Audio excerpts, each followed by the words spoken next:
Assalamualaikum warahmatullahi wabarakatuh. Baik teman-teman, pada pertemuan kali ini kita akan sharing sedikit tentang 4 tips sederhana lolos SKD CPNS. Nah, adapun tips yang kami share di sini adalah berdasarkan pengalaman pribadi pada saat mengikuti seleksi CPNS pada formasi 2019. Baik teman-teman, sebelum ke tipsnya, jadi kita akan lihat dulu sebenarnya SKD itu apa. Nah, jadi SKD itu singkatan dari seleksi kompetensi dasar, di mana seleksi ini berbasis CAT. Barangkali dari kita kan sebagian besar sudah tidak asing lagi dengan kalimat ini.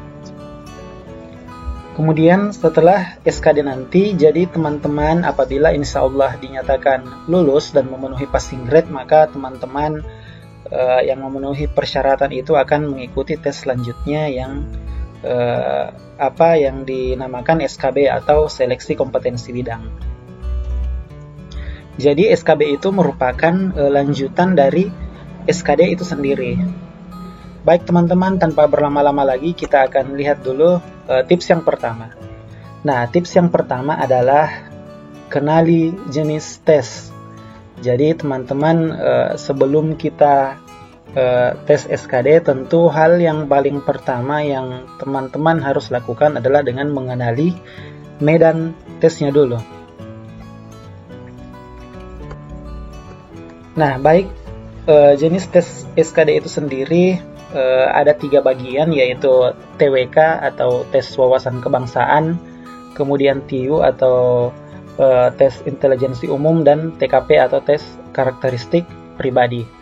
Nah, untuk TWK itu sendiri dari singkatannya saja, yaitu wawasan kebangsaan.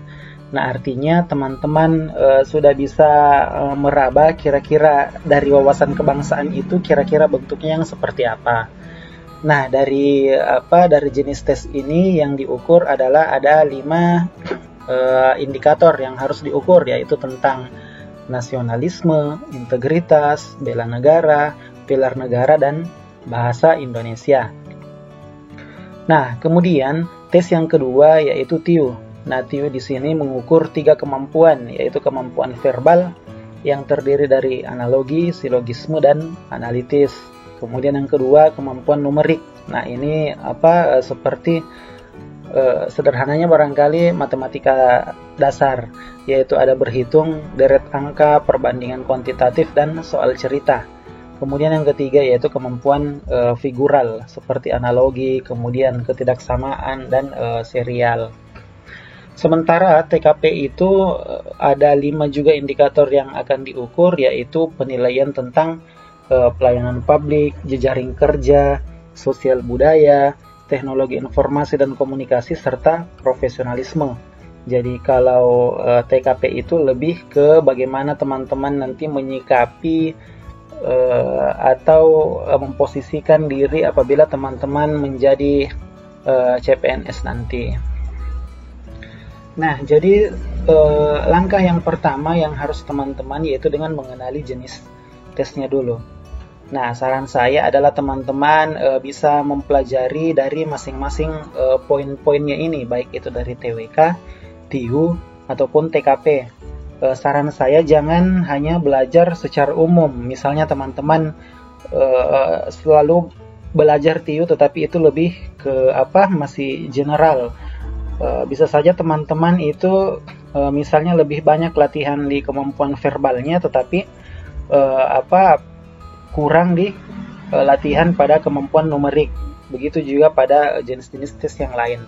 Jadi yang teman-teman harus pelajari adalah mewakili semua poin-poin dari jenis-jenis tes itu sendiri.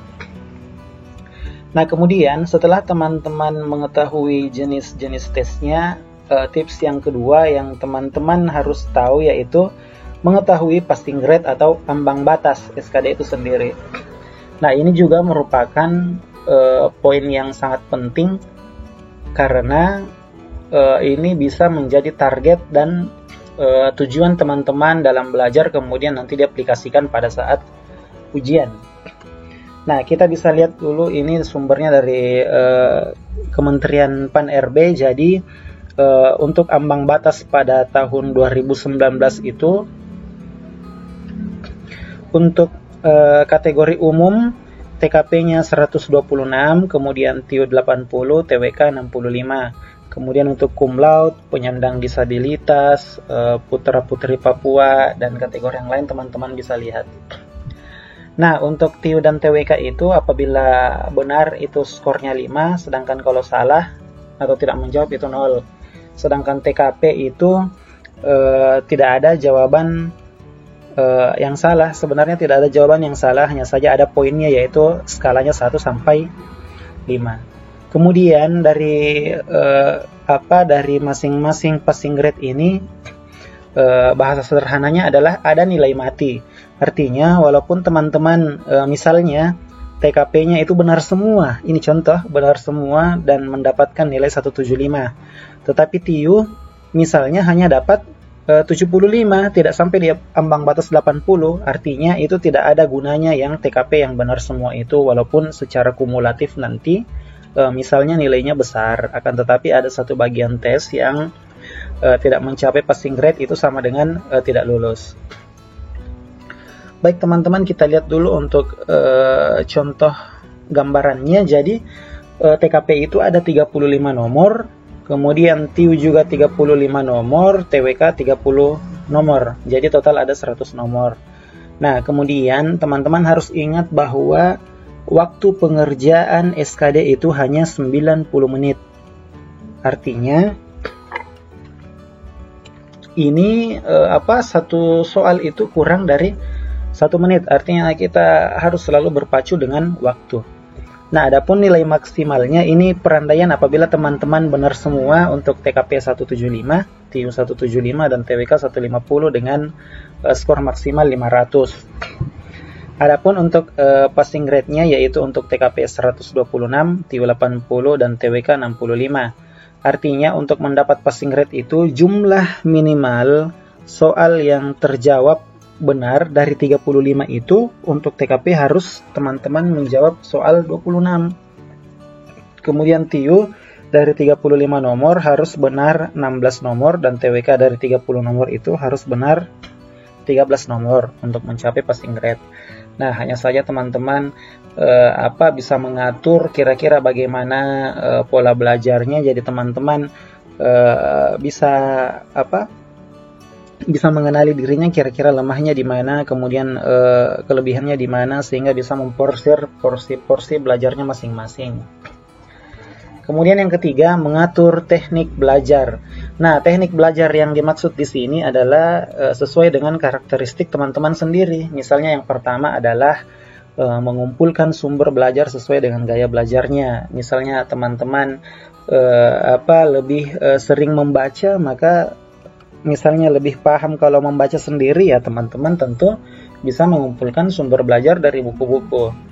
Kemudian apabila teman-teman gaya belajarnya lebih ke sering senang mendengarkan video atau menonton video, yaitu tentu bisa dengan YouTube. Apalagi di YouTube itu banyak sekali sharing tentang sumber-sumber belajar CPNS. Kemudian teman-teman juga bisa bergabung di grup WA atau Telegram, karena di Telegram itu banyak sekali gambaran dari soal-soal yang muncul, baik itu yang tahun lalu ataupun beberapa tahun sebelumnya, bahkan prediksinya juga biasanya ada di Telegram. Kemudian teknik belajar yang kedua yaitu teman-teman bisa belajar berpacu dengan waktu. Nah, misalnya yaitu dengan melakukan tryout gratis atau mendownload aplikasi di Play Store atau App Store. Jadi teman-teman bisa selalu belajar berpacu dengan waktu, karena harus diingat bahwa jumlah soalnya itu 100 nomor, sedangkan waktu pengerjaannya hanya 90 menit. Artinya satu nomor itu kurang dari 1 menit. Kemudian yang ketiga, teknik belajar yang di sini yaitu mengenali kelebihan dan kekurangan kita pada bagian-bagian tes.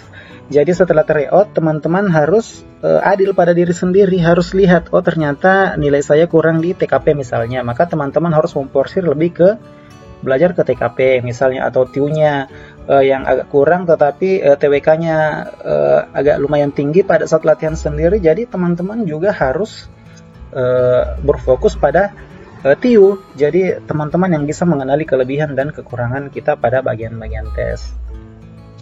Kemudian teknik belajar yang sederhana juga itu mendengarkan tips pengalaman dari orang lain. Nah, salah satunya yang teman-teman lakukan saat ini. Jadi banyak sekali tips pengalaman orang lain. Jadi bukan hanya dari pengalaman yang sudah lulus, tetapi kita juga bisa belajar dari pengalaman dari teman-teman yang tidak lulus. Baik, saya kira itu 3 teknik belajar, itu 3 tips sederhana untuk lulus SKD. Adapun tips yang terakhir yaitu ikhtiar langit. Nah, baik, jadi kalau untuk poin yang keempat ini, saya rasa juga ini cukup penting, ikhtiar langit, yaitu setelah kita berusaha tentu kita berdoa. Nah, kalau pengalaman pribadi kemarin, saya hampir setiap hari dan hampir setiap saat itu meminta restu dan doa dari orang tua dan pasangan, terutama dari orang tua, yaitu ibu dan bapak, karena memang terus terang kalau saya pribadi kemarin masih belum 100% sebenarnya untuk mendaftar di PNS. Hanya saja dengan dorongan orang tua dan doa orang tua akhirnya bisa membulatkan tekad agar mendaftarkan diri sebagai PNS.